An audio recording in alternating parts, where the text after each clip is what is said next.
Ձերք բերեք իտալական նրբագեղ ու բարձրակարգ սալիկների նշված տեսականին, վճարելով բացառիկ 4400 դրամ 1 քառակուսի մետրի համար։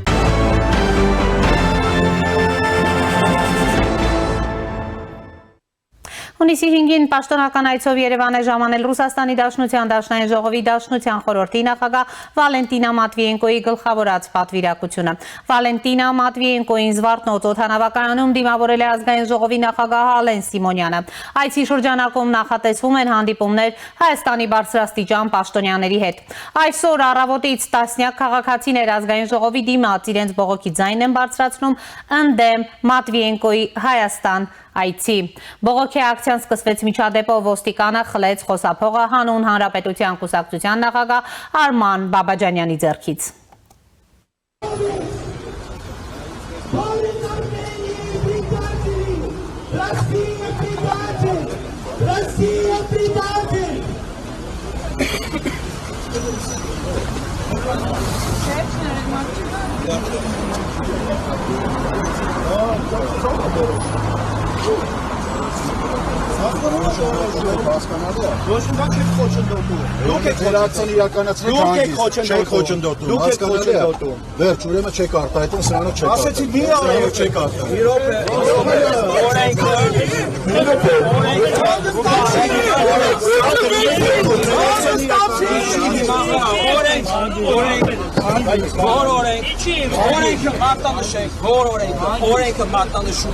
Որոնքի իման վրա թույլ չեք տալի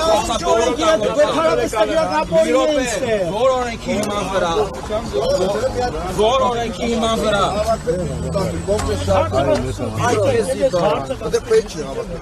այն էս կլուծենք որ իրանք դաշտակներն են որ կարող է մենակ դաշտակներին է կարելի միություն անել իրանք դաշտակներին են սովորում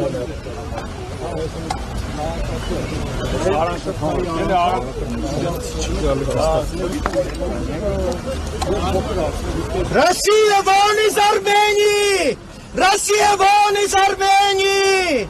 Россия вон из Армении! Россия предатель! Россия предатель! Россия миротворец! Россия торговец! Арцах не вашей совести!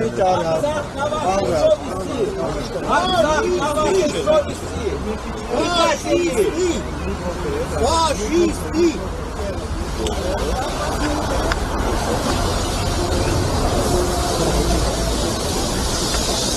Այնուհետև Բաբաջանյանը նշեց, որ Ռուսաստանը Հայաստանի հանդեպ թշնամական տրամադրված երկիր է, մեր դեմ վարում է հիբրիդային պատերազմ եւ նրանք այլևս այստեղ չպետք է մտնեն որպես սեփական տարածք ու սեփական դուքան։ Ցույց տալ, որ Հայաստանը այլևս Ռուսաստանին չի դիտարկում որպես դաշնակից, Ռուսաստանը հիբրիդային պատերազմ է վարում Հայաստանի դեմ, իսկ պատերազմ վարում են թշնամիները դրա բոլոր հետևանքներով։ Իրենք այլևս այստեղ չպիտի մտնեն որպես սեփական տարածք, սեփական դուքյան, իրենք պիտի այստեղ իմանան, որ մի քանի անգամ ավել պիտի մտածեն Հայաստան գալիս եւ պատահական չի, որ Մատվիենկոն ասուլիս չի տալիս, որովհետեւ ցավագին հարցերից է խուսափում։ Բայց մոտ մեկ ամիս առաջ Սերգեյ Լավրովն էր Հայաստանում, որ ասուլիս է տվել։ Այո, եւ դա առաջին անգամ ռուսաստանցի որևէ բարձրաստիճան պաշտոնյա տեսավ, թե Հայաստանում ոնց են առասարակ Հայաստանում դիմավորում Ռուսաստանի բարձրաստիճան պաշտոնյային եւ հետայսու բոլոր ռուսաստանցի բարձրաստիճան պաշտոնյաներին հենց այսպես են դիմավորել։ Այս կարող է լինել հերացին ագնեշենքի մոտից, ըստ երևույթին, որ Լավրովը չտեսնում թե ինչ է։ Դե հիմա էլ ոստիկանները կարծես նույն առաքելությամբ են։ Ով կարող է լինել Հայաստանի հավատին դաշտը։ Նրանք, ովքեր ճանաչում են Հայաստանի ինքնիշխանությունը, տարածքային ամբողջականությունը, ժողովրդավարական հեռանկարները, Հայաստանի զարգանալու, անվտանգ լինելու, պաշտպանունակ լինելու, դիմակայուն լինելու իրավունքը։ Իդեպ 3 Ռուսաստանի Դաշնության Պետդումայի ԱՊՀ հարցերով Եվրասիական ինտեգրման եւ հայրենակիցների հետ հարաբերությունների կոմիտեի նախագահի առաջին տեղակալ Կոստանտին Զատուլինը հայտարարել է, թե Հայաստանը ցուցադրաբար չի վճարում հավաքական անվտանգության պայմանագրի կազմակերպության անդամավճարը։ Նա նշել է, թե Երևանը ցանկանում է վերակողմնորոշվել դեպի արևմուտք, բայց միևնույն ժամանակ շարունակում է օգտագործել Ռուսաստանի հետ տնտեսական կապերը։ Կարծում եմ, որ անդամավճարների չվճարումը ամենակարևոր պատճառը չէ հավաքական անվտանգության պայմանագրի կազմակերպությունում Հայաստանի իրական մասնակցության քննարկման համար ակնհայտ է, որ նրանք անդամավճարները ցուցադրաբար չեն վճարում, քանի որ նրանք ընդհանուր առմամբ կասեցրել են հապկի շրջանակում ցանկացած համագործակցություն, բայց միևնույն ժամանակ նրանք շարունակում են մնալ Եվրասիական միությունում եւ ավելին փորձում են ապացուցել իրենց բնակչությանը, որ հնարավոր է հրաժարվել Ռուսաստանի հետ ռազմական համագործակցությունից, քաղաքական համագործակցությունից, վերակողմնորոշվել դեպի արևմուտք, բայց միևնույն ժամանակ վայելել տնտեսական կապերն ու տնտեսական զարգացումը հիմնված Ռուսաստանի ու ՀԱՊԿ-ի ու Եվրասիական միության մյուս երկրների հետ կապերի վրա, ասել է նա։ Զատուլինի խոսքով Հայաստանի ճակատագիրն ու ուղղությունը կորոշեն հաջորդ տարի տեղի ունենալիք ընտրություններում։ Իհարկե, ավելի ու ավելի են խոսում այն մասին, թե ուր է գնալու Հայաստանը հաջորդիվ։ Ես իսկապես հույս ունեմ, որ վերջապես Հայաստանում հարցեր կտան այդ կառավարությանը, որ կորցրեց ամեն ինչ, հանձնեց ամեն ինչ, դավաճանեց ամեն ինչ ու շարունակում է մնալ իշխանության։ Կարծիք է հայտնել նա։ Նշենք նաև, որ 3 ազգային ժողովում Հայաստանի արտաքին գործերի նախարար Արարատ Միրզոյանը հայտարարել է, թե Երևանը չի վճարել հավաքական անվտանգության պայմանագրի կազմակերպությունում իր 24 թվականի անդամավճարը։ Ավելի վաղ Ռուսաստանի փոխարտգործնախարար Ալեքսանդր Պանկինը հայտարարել էր, թե եթե Հայաստանը մինչև 25 թվականի վերջը չվճարի անդամակցության վճարները հավաքական անվտանգության պայմանագրի բյուջե կազմակերպության անդամ երկրները կարող են քննարկել տարբեր սցենարներ։ Եվ այս պահին զրուցելու եմ Հայաստանի Եվրոպական կուսակցության նախագահ Տիգրան Խզմալյանի հետ։ Պարոն Խզմալյան, բարև ձեզ, շնորհակալ եմ միանալու համար։ Ողջույն, բարև ձեզ։ Եվ այսպես, պարոն Խզմալյան, ընդդեմ Մատվիենկոյի այցի բողոքի ցույց է իրականացվում ազգային ժողովի դիմաց, ընդհանուր առմամբ ինչպես եք գնահատում տեղի ունեցող զարգացումները, ինչ իրավիճակի այս պահին այդտեղ համեցեք։ Այս պահին ամեն ինչ արդեն ավարտված է, այսինքն մեր ցույցի հետ կապված։ Ոստիկանները հեռացան, ըստ երևույթի Տիկին Մատվիենկոն լքեց իր բարձրաստիճան հյուրընկալող խմբին եւ մենք վերադառնում ենք։ Եկել են այն մարդիկ, ովքեր իրականում ներկայացնում են Եվրոդաշինքը, ովքեր դեմ են Ռուսաստանի գաղութացմանը, ոչ բոլորն են եկել։ Եկել են նաև վարձկանները, ինչը երևում էր իրենց միանման պաստառներից, որոնք գոռում էին Պուտինը մեր մեծ եղբայրն է, Ռուսաստանը մեր դաշնակիցն է եւ մեկ հատ էլ ռուսական դրոշ են բերել։ Ոստիկանությունները բախումները կարողացան բեկանել, բայց իրենք երևի իրենց 30 արծաթը կստանան։ Պարոն Խզմալյան, ընդհանուր առմամբ ձեր գնահատականը մենք տեսանք Սերգեյ Լավրովի այցի ժամանակ նույնպես բողոքի ցույցեր, ակցիաներ եւ ոստիկանության գործողություններ։ Այսօր նույնպես բախման, այսպես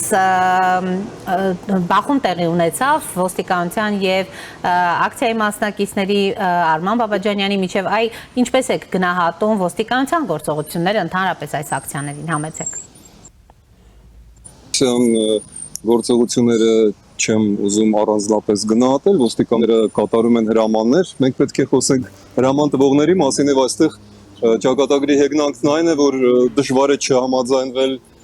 Զատուլինի հետ, որը ինչպես նաեւ իմիջիալուց եվրոպացիները նշում են, որ Հայաստանի կառավարությունը փաստորեն խաբում է միայն ինքն իրեն եւ սեփական ժողովրդին, որովհետեւ մնալ երկու աթոռին արդեն ոչ միայն անհնար է, դա նաև ծիծաղել է։ Նրանք Հայաստանը իսկապես ծիծաղել են դարձնում։ Մենք այստեղ եկել ենք երկու նպատակով։ Առաջինն էր այն, ինչ գրված էր մեր պաստառների վրա, դա բողոք է ռուսական գաղութացման դեմ։ Բայց կա նաև երկրորդը, ես այստեղ ուզում եմ ընդգծել, որ երկրորդ հանգամանքը մենք չենք բարձրաձայնում հաճախ ու դրա պահը գալիս է, ամեն օր մոտենում է այդ պահը։ Մենք ուզում ենք այս հարցերը ուղղել ազգային ժողովին, որը 66 օր է ինչ ընդունել է օրենք Եվրամիության անդամակցելու, սակայն չի իրականացնում այդ օրենքը եւ կառավարությունը, որը այս օրերին 2, 3, 4 անգամ հայտարարում է, որ ոչ հայտ է ուղարկում Եվրամիության անդամակցելու, ոչ էլ բանակցություններ է վարում եւ սա փաստորեն շատ լուրջ խնդիր է, սա ոչ միայն խնդիր է, սա շատ վտանգավոր զարգացումներ են այս փոփոխվող իրավիճակում եւ մենք հասարակությանը ուղղում ենք այս հարցը։ Ես հիշեցնեմ նաեւ, որ երեք կառավարությունը հայտարարեց, որ Եվրասիական տնտեսական միություն փոխանցել է Հայաստանը 2 անգամ շատ գումար, քան ստացել է այնտեղից։ Ուստի պարզ տրամաբանության բացատրել այս կառավարության տարօրինակ պահվածքը Ռուսաստանի հանդեպ դժվար է, եթե միայն որևէ գաղտնի համաձայնություններ չկան, ինչը չի կարելի բացառել։ Պարոն Խզմալյան, տեսեք, Հայաստանը ՀԱՊԿ-ի անդամավճարը չի վճարել, երեք այդ մասին հայտարարել է նաև Արարատ Միրզոյանը, տեսանք նաև Ռուսաստանի պաշտոնյաների արձագանքը, սրանք դարձյալ այդ կիսաքայլերն են, որոնք Հայաստանը կամ Հայաստանի կառավարությունը իրականացնում է, եւ դուք ակնկալում եք ավելի այսպես ռեալ եւ ամբողջական քայլեր։ ՀԱՊԿ-ի անդամակցության սառեցման մասին Հայաստանի Հանրապետությունը հայտարարել է։ Ուստի այստեղ ոչ մի հարց չկա։ Ինչու է սառեցնում, այլ ոչ թե դուրս գալիս, դա կարող է հարց լինել, բայց Հայաստանը, կրկնում եմ, 2 ամսից ավելի ինչ ընդունել է օրենքը Եվրամիությանը անդամակցելու եւ ինչու է սառեցնում Եվրամիության անդամակցությունը։ Պարոն Խզմալյան, մենք կապի հետ կապված այս պահին որոշակի խնդիր ունենք, հիշեցնեմ, որ զրուցում ենք Հայաստանի Եվրոպական կուսակցության նախագահ Տիգրան Խզմալյանի հետ, որը այս պահին ազգային ժողովի մոտ է, գիտեք, վաղ առավոտից ազգային ժողովի մոտ ընդդեմ Մատվիենկոյի այցի բողոքի ակցիա է իրականացվում։